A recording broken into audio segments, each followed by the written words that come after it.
বড় মোড়টা দেখতে পাচ্ছেন, ওই মোড়টা থেকে আমরা এলাম। আমাদের হোটেল থেকে জাস্ট হেঁটে এলে এটা মিনিমাম 5-7 মিনিট মতো লাগবে। তো এলে আমরা দেখতে পাচ্ছেন এই যে এইখানে এটা যেটা জন্য বিখ্যাত, এখানে হচ্ছে গিয়ে কালারিপাট্টু আর হচ্ছে গিয়ে এই কথাকলি যে ডান্সটা হয়, এটার একটা শো হয়। এটার জন্যই থেক্কাটি মেনলি বিখ্যাত। কেরালাতে বিভিন্ন জায়গাতেই হয়, বাট শোয়ের বিভিন্ন টাইম রয়েছে। কথাকলি শোয়ের জন্য দুটো টাইমিং রয়েছে, একটা 5টা থেকে 6টা, একটা 7টা থেকে 8টা, আর মাঝে রয়েছে 6টা থেকে 7টা। সেটা হচ্ছে গিয়ে ওই কালারিপাট্টুটা দেখানো হবে। তো সেটার জন্য এই রয়েছে বুকিং কাউন্টার এখানে, ওই ভেতরে হবে। আর এই হচ্ছে কি বুকিং কাউন্টার। তো এখান থেকে আমরা টিকিট কালেক্ট করলাম। তো টিকিটের দাম পড়লো 300 টাকা করে পার হেড। তো টিকিটের পিছনে লিখে দিয়েছে কোথায় কোন রোতে দেবে, কোথায় বসতে হবে। এটা হচ্ছে কথাকালি শোয়ের। আর এইটা দেখতে পাচ্ছেন যে এইটা দেখাচ্ছি, এইটা হচ্ছে গিয়ে আপনার এই কালারিপাট্টু যে শোটা দেখবো সেটার। তো এই হচ্ছে গিয়ে ব্যাপার। তো টিকিটটা আমরা কেটে নিলাম। তো এবারে দেখিয়েছিলাম আগে টিকিটটা কাটা হয়ে গেছে। তো মোটামুটি এখন ঘড়িতে বাজছে হচ্ছে গিয়ে 5:45 মতো। 6টা থেকে আমাদের শো রয়েছে, এখন টিক মারা রয়েছে 6টা থেকে 7টা। তো এবার আমরা যাব, চলে এসেছি সেই সেন্টারের সামনে। ওই যে সামনে সেন্টার, এটা মেনলি পার্কিং পয়েন্ট। যারা ধরুন পেরিয়ারে যায় তারা এখানে সব তাদের পার্সোনাল গাড়িগুলো সব এখানেই পার্কিং করে রাখে। আর এই সেন্টারটার ভেতরেই হবে। ম্যাডাম আগে যাচ্ছে। তো এখানে আজকে আমরা এই মার্শাল আর্টের একটা ফরমেশন, যেটা আর কি বলা হয় ইন্ডিয়া থেকে শুরু হয়েছে, চায়নাতে গেছে পরে। তো সেখানে আমরা আজকে যাবো। আমাদের রো নাম্বার সব দিয়ে দেওয়া হয়েছে। তো সেখানে গিয়ে আমরা বসবো। তো চলুন, এখানে অনেক ফরেনাররাও রয়েছে, সবাই অপেক্ষা করছে টিকিট নিয়ে। 6টা থেকে 7টা, 1 ঘন্টার হবে এটা। তারপরে দেখবো আমরা কথাকলি ডান্স। তো সব টিকিটই কিন্তু মোটামুটি 300 টাকা করে। ঠিক আছে, দেখিয়ে দিলাম। এগুলো কিন্তু সময়ের সঙ্গে দাম কিন্তু পরিবর্তনশীল। তো আপনারা দেখে নেবেন, এখানে ফোন নাম্বারে যোগাযোগ করতে পারেন। আর এখানে কিন্তু অনলাইন পেমেন্ট হচ্ছে না। আমরা অনলাইন পেমেন্ট করতে গেছিলাম, মানে ইউপিআই মাধ্যমে। তো বলা হলো ক্যাশেই পেমেন্ট। তো এটা একটু মাথায় রাখবেন যে আগামী দিন যারা আসছেন ক্যাশে পেমেন্ট করতে হবে। দেখতে পাচ্ছেন এইখানেই কিন্তু হবে আমাদের এই মার্শাল আর্টের যে আমরা দেখতে এসেছি আর কি, প্রদর্শনীটা আর কি। এই ওখানে দেখুন জিনিসপত্রগুলো রাখা রয়েছে। ওখানে কিছু প্রদীপ রয়েছে দেখতে পাচ্ছি। ওখানে কিছু ঢাল, তরোয়াল, বর্ষা কিছু রয়েছে, বল্লম রয়েছে। মানে এইসব খেলার জন্য যে অস্ত্রগুলোর প্রয়োজন রয়েছে সেগুলো রয়েছে। তো এবারে যারা এই খেলাটা দেখাবে তারা হয়তো এখন ড্রেস আপ করছে, রেডি হচ্ছে। তো 6টা থেকে আমাদের শো রয়েছে। এখন ঘড়িতে বাজছে হচ্ছে গিয়ে 5:50। আমরা ঢুকে পড়েছি। আর এই গ্যালারিটা দেখুন, প্রত্যেক দিকে 3টে করে রো রয়েছে। ঠিক আছে, 1, 2, 3টে করে রো। এই যে ডান দিক, বাঁ দিক, সোজা সব দিকে রয়েছে। তো আমরা এদিকটায় বসেছি, আমাদের এদিকে সিট পড়েছে। আমাদের সামনেও 2টো রো রয়েছে। তো আস্তে আস্তে লোকে টিকিট চেক করিয়ে ঢুকছে। বাট একটু পরে কিন্তু গ্যালারি পুরোটাই ভর্তি হয়ে যাবে। এগুলো কিন্তু কোনো শো ফাঁকা যায় না। মানে এতটাই হট কেকের মতো ডিমান্ড এটা। যেমন টিভিতে বা নেটে আমরা এর আগে এগুলো বহুবার দেখেছি, বাট সামনে চাক্ষুষ করে প্রথমবারের জন্য। তো 300 টাকার বিনিময়ে এটা করাই যায় এরকম একটা জায়গায় এসে। আর যেমন কেরালার সব জায়গাতে এটা হয়ে থাকে, বাট থেক্কাটি কিন্তু এটার জন্য বেশি পপুলার। তো আমরা সেখানে থেক্কাটিতেই দেখবো বলে এসেছি। এর আগে আমরা কোচিতে ছিলাম বা আমরা মুন্নায় ছিলাম, ওখানেও কিন্তু খোঁজ করলে পেয়ে যেতাম, অ্যাড দেখেছিলাম। বাট আমরা এখানেই এসেছি এই জন্য, এইটা এখানের জন্য পপুলার থেক্কাটি। তো দেখতে থাকুন, দেখাবো। দেখতেই পাচ্ছেন মোটামুটি চলে এসেছি, সিট দখল করে নিয়েছি। আর আমার পাশে ম্যাডামেরও প্রথমবার। তোমার প্রথমবার তো নাকি এটা? আমার ফার্স্ট টাইম চলে এসেছি। মানে কেরালার এইটা দেখবো। এটা শুধু আজকে একটু সামান্য আমি একটু বলি, এটা শুধু কেরালা নয়, বলা যেতে পারে ভারতবর্ষের একটা ট্র্যাডিশনাল জিনিস। মানে মোর দ্যান 3000 ইয়ার্স ওল্ড এই জিনিসটা ভারতবর্ষে। তবে কেরালাতে মার্শাল আর্ট কিন্তু অনেকগুলো আছে। ঠিক আছে, তার মধ্যে অনেকগুলো নাম আছে, আমি সেগুলো বলবো। বাট এটা মোর দ্যান 3000 ইয়ার। আর এটা যেটা আমরা দেখবো, এটা হচ্ছে কালারুপেট্টু। এটার মানে ট্র্যাডিশনাল নাম হচ্ছে কালারুপেট্টু। বাট একটা কথা বলে দিই, এটা কিন্তু 19th সেঞ্চুরিতে এই কালারুপেট্টু যে মার্শাল আর্টটা, এটা ব্যান করে দেওয়া হয়েছিল 19th সেঞ্চুরিতে। আর এটা basically oldest and most scientific martial art. আর 19th সেঞ্চুরিতে এটা যে ব্যান করা হয়েছিল, ব্যান কারা করেছিলেন? ব্রিটিশরা এটা ব্যান করে দিয়ে গিয়েছিল। এবং অবভিয়াসলি সেটা পলিটিক্যাল রিজন। আর বেসিক্যালি এটা এতটাই মানে সায়েন্টিফিক ছিল। এবং এই মার্শাল আর্টটা দিয়ে সত্যি কথা বলতে, যেহেতু সেই সময় ফর ইন্ডিপেন্ডেন্স এগেনস্ট ব্রিটিশদের এগেনস্টে যেহেতু প্রচুর সেই সময় অ্যালিগেশন, সেই সময় নানা রকম বিদ্রোহ জমা হচ্ছিল, সে মানে পলিটিক্যাল রিজন কোয়াইট ন্যাচারাল বোঝাই যায়। ব্রিটিশদেরকে সে সময় ব্রিটিশরা সেটাকে দমন করার জন্য ভারতীয়দেরকে এই মার্শাল আর্টটাকে পুরোপুরি ব্যান করে দিয়েছে। কেরালায় আরও অনেকগুলো মার্শাল আর্ট আছে, সেগুলোর নাম আমি যদি একটু করে বলি, সেগুলো হচ্ছে যেমন ভালেরু। এই কালিয়াপেট্টু ছাড়া ভালকানি, ভালেরু, কুন্ডারিপেট্টু এই ধরনের নামের আরও অনেক মার্শাল আর্ট কেরালাতে জনপ্রিয়। বাট যেটা আমরা এই মুহূর্তে দেখতে এসেছি কালিরাপেট্টু, এইটা কিন্তু সব থেকে বেশি বিখ্যাত। তো এইটা আজকে আমরা দেখবো। আর এই যে আর্টটা যেটা মানে এরাও কিন্তু একজন মানে এর প্রধান পূজনীয় যে দেবতা তিনি হচ্ছেন ভগবতী এবং ভদ্রকালী। যে ভগবতী, যে ভদ্রকালী বা মা দুর্গা বলা যেতে পারে। এই মার্শাল আর্টে এ হচ্ছে পূজিতা দেবী। তো তাকেই এনারা মানে পুজো করে, যারা এই মার্শাল আর্টটা করে, যারা এই স্টুডেন্ট, যারা এর ফলোয়ার, সেটা আজকে আমরা দেখবো। এখানে রয়েছি এখন। তো আমরা এখন এখানে রয়েছি কুমিলিতে রয়েছি। কুমিলিতে এই মার্শাল আর্ট আমরা দেখেছি। তো যতটা দেখবো ভিডিওর মাধ্যমে সেটা আপনাদেরকে দেখানোর চেষ্টা করছি আমরা। তো দেখতে থাকুন ভিডিওর মাধ্যমে। শুনলেন থেক্কারির বিখ্যাত একটা জিনিস, তো সেইটা আমরা এখন দেখতে এসেছি। তো সেটা আমরা দেখবো, দেখা যাক আমিতে আর কি অপেক্ষা করা যায়। ফার্স্ট টাইম চাক্ষুষ করবো, তো সঙ্গে থাকুন, যতটা পারবো দেখানোর চেষ্টা করবো। দেখতে পাচ্ছেন পুরো খাঁচা খাঁচ ভরা স্টেডিয়াম, জ্যাম প্যাক। আর ওই যে দেখুন যে আমাদের দেখাবেন এই বিদ্যাটা, সেই চলে এসেছে। এবার আমি আর কিছু বলছি না, যা হবে ওখানে হবে।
আমরা আগের শোটা দেখার পরে আবার চলে এসেছি এবার কথাকলি শো দেখার জন্য। এখানেও 300 টাকা করে টিকিট, এটা পাশের সেক্টরেই হচ্ছে, তো যাচ্ছি এখানে। তো চলুন কথাকলি শো দেখবো এবারে। যে দেখলেন পাশের অডিটোরিয়ামে আমরা দেখছিলাম হচ্ছে গিয়ে মার্শাল আর্টটা। বেরানোর সময় দেখুন সবাই আমাদেরকে মাথায় টিকা পরিয়ে দিল, সবাইকে এটা করছে। ওদের সাথে আপনারা চাইলে কথাও বলতে পারেন, ওদের ছবি নিতে পারেন, ওদের সঙ্গে সেলফি তুলতে পারেন।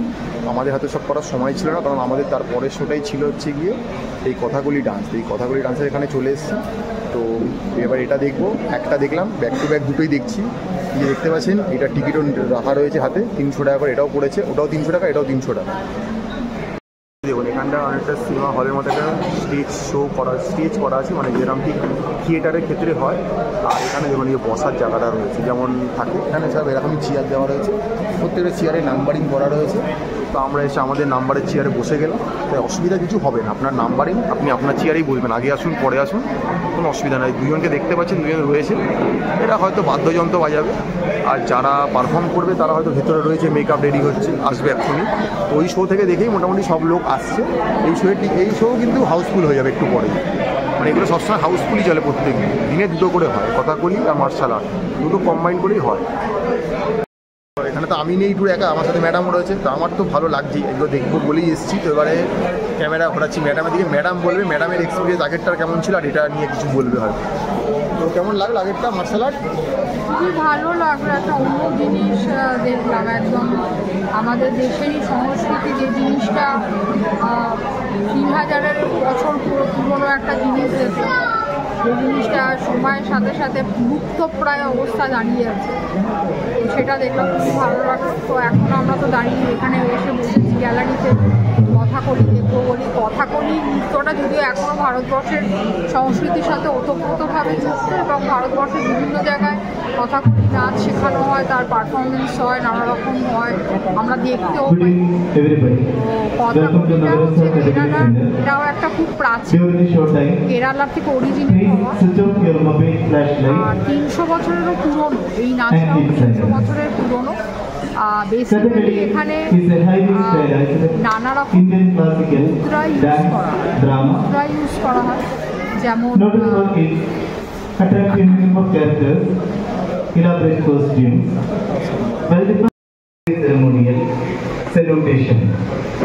respect our space.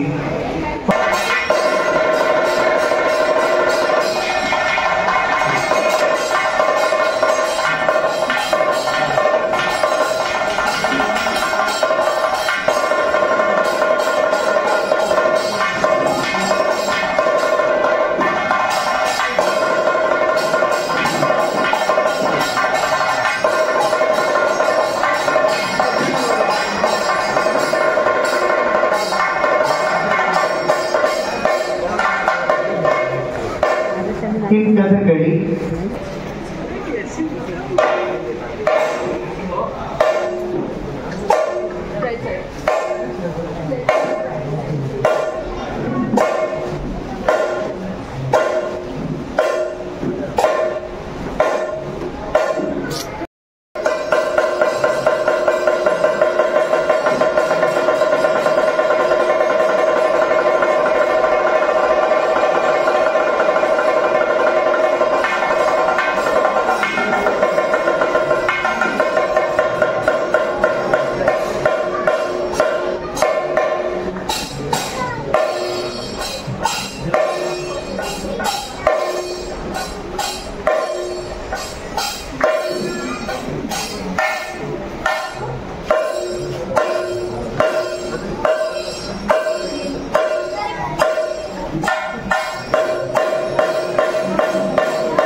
দেখছেন মোটামুটি আমাদের এই যে কথাগুলিটা শেষ হলো, পিছনে সবাই এখন ওদের সাথে ছবি তুলছে, আমরা ভিড়ে গেলাম না।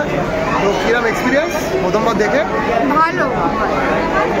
ওই যে স্টোরি টেলিং মোটামুটি রামায়ণ মহাভারত এসব এটা দেখায়, মানে মুদ্রার মাধ্যমে অভিনয়, নাচ এবং গান এই তিনটের সমন্বয়ে এই কথাকলি নাচটাকে প্রেজেন্ট করা হয়। মুদ্রার মাধ্যমে বিভিন্ন অঙ্গভঙ্গির মাধ্যমে স্টোরিগুলোকে ফুটিয়ে তোলে এরা। আর এর মধ্যে প্রধান তিনটে ক্যারেক্টার থাকে, সেটা হচ্ছে সাত্ত্বিক, রাজসিক এবং তামসিক। আর স্পেশালি পুরাণ, রামায়ণ, মহাভারতের কাহিনী অবলম্বনে এই নাচটাকে মানে পারফর্ম করা হয়। যদি কখনো আসেন কেরালাতে এই জিনিসটা একবার দেখার চেষ্টা করুন। মোটামুটি দেখলাম, ভালোই লাগলো প্রথমবারের জন্য। দেখুন টিভিতে তো আমরা দেখতেই পাই, আপনি ইউটিউবে চালিয়ে দেখতেই পারেন, বাট সামনে দাঁড়িয়ে চাক্ষুষ দেখাটার মধ্যে আলাদা একটা মজা রয়েছে। তো সেটা আমরা দেখলাম, থেক্কাটিতে এটা বেশি ভালো হয়। তো আমরা থেক্কাটিতে সেই দেখলাম, তো পরপর ভালোই লাগলো মোটামুটি। আর পুরোটা যে বললো ম্যাডাম শুনলেন, পুরোটাই ফেসিয়াল এক্সপ্রেশনই মেনলি থাকে। আগে ফেসিয়াল এক্সপ্রেশন থাকে, তারপরে কিছু বডি ল্যাঙ্গুয়েজ থাকে। তো এইগুলোই মোটামুটি দেখানো হয় মুদ্রাগুলোর মাধ্যমে। আর ওরা মাঝে মাঝে স্টেজে কিছু লোককে ডাকছিল মানে এই অডিয়েন্স থেকে, যে আপনারা আসুন, এসে আমাদের মতো এই আইব্রোটা নাচান, চোখটা নাচান, গালগুলোকে নাচান। তো অনেকে গেছে, করেছে, এগুলো করে একটু আনন্দ হয়, বেশ সবাই কেউ পারছে কেউ পারছে না, সেসব হলো। তো এই নিয়ে মোটামুটি আমাদের এই মার্শাল আর্ট কথাগুলি যে দুটো শো ছিল 1 ঘন্টা করে, তো দুটোই দেখে নিলাম মোটামুটি। তো এলে দেখবেন, ভালো লাগবে, আমাদেরও ভালো লাগলো। তো আমরা যেখানেই যাই চেষ্টা করি সেখানকার লোকাল জিনিসকে, ট্র্যাডিশনকে তুলে ধরার। তো এটা এখানকার লোকাল, তাই তুলে ধরলাম। তো দেখছি আর কি রয়েছে, দেখাবো আপনাদেরকে, দেখতে থাকুন, সঙ্গে থাকুন ম্যাপেন।